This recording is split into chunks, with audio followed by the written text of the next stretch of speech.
मेरा नाम संध्या राय है। संध्या जी कहाँ रहती हैं आप? जी मैं इसी कॉलोनी में रहती हूँ, रुद्र विहार कॉलोनी में। नूर फातिमा दीदी के बगल में मेरा मकान बना हुआ है। तो क्या कहना चाहेंगे फातिमा जी के जिस तरह से मंदिर बनवा रही हैं, दो मंदिर बनवाए हैं यहाँ पे आप लोगों के? जी उन्होंने ये मंदिर तो बनवाया अपने जैसा कि वो बोलती हैं कि उनको स्वप्न के थ्रू ये प्रेरणा मिली कि मैं ये मंदिर बनवाना चाहती हूँ। फिर वो हमेशा आती थी, अपने जॉब के अलावे हमेशा मंदिर की सफाई वो खुद भी करती हैं। हम लोग का भजन कीर्तन हर सोमवार को होता है, तो वो देखती थी हम लोग के परेशानी को। हम लोग हर शिवरात्रि में जागरण करते हैं, तो वो हमारी तकलीफ़ों को देखी। कभी कभी बारिश में हम लोग को भीगते हुए भी देखी हैं। तो उन्होंने बोला कि जो सामने का ज़मीन है, इस ज़मीन के लिए वो बहुत संघर्ष की हैं। इस ज़मीन के लिए बहुत संघर्ष की हैं। गाँव वाले साथ नहीं दिए हैं, लेकिन वो अपने बल पर इस ज़मीन को ली हैं और कानूनी तौर पर ली हैं। और उन्होंने ये हम लोग के लिए स्पेशल बनवाया कि हमारी मंदिर के सदस्यों को कोई भी किसी भी तरह से कोई हानि ना हो, हम अपना भजन कीर्तन आराम से कर सकें, भोले बाबा के शरण में रहें। और वो हम लोग के लिए बहुत कुछ की हैं और आगे भी उनका बहुत कुछ है। अगर सभी लोग का साथ न मिलने पर भी वो बहुत हिम्मत रखती हैं। मेरा नाम नूर फातिमा है। मैम किस तरह का आज यहाँ पे पूजा संपन्न कराया जा रहा है और किस तरह का मूर्ति स्थापित किया जा रहा है? ऐसा है कि मैंने 2004 में ये रुद्रेश्वर महादेव मंदिर का निर्माण कराया था। तो जगह छोटी थी और हमारे जितनी लेडीज़ आती हैं भजन कीर्तन के लिए उनको कम पड़ता था।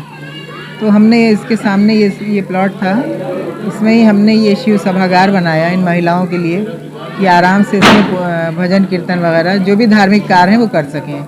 और शिव जी का हमें नीला रंग बहुत पसंद है, नीलकंठ का। तो हम जिस काम के लिए जाते हैं, अगर हम नीलकंठ को देख लेते हैं तो मेरा काम हो जाता है।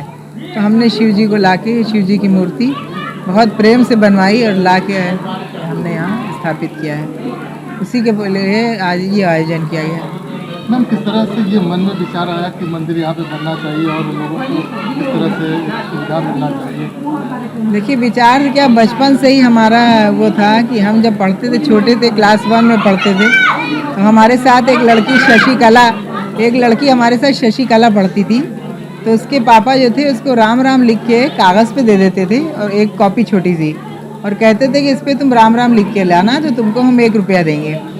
वो जो क्या करती थी, कॉपी को रख देती थी और हमसे कहती थी नूर फातिमा तुम हमारा राम राम लिख दो और हमको शाम को पैसा मिल जाएगा। हम उसकी पूरी कॉपी राम राम से भर देते। तो क्लास 1 से ही हमारे अंदर ये सब बातें आई।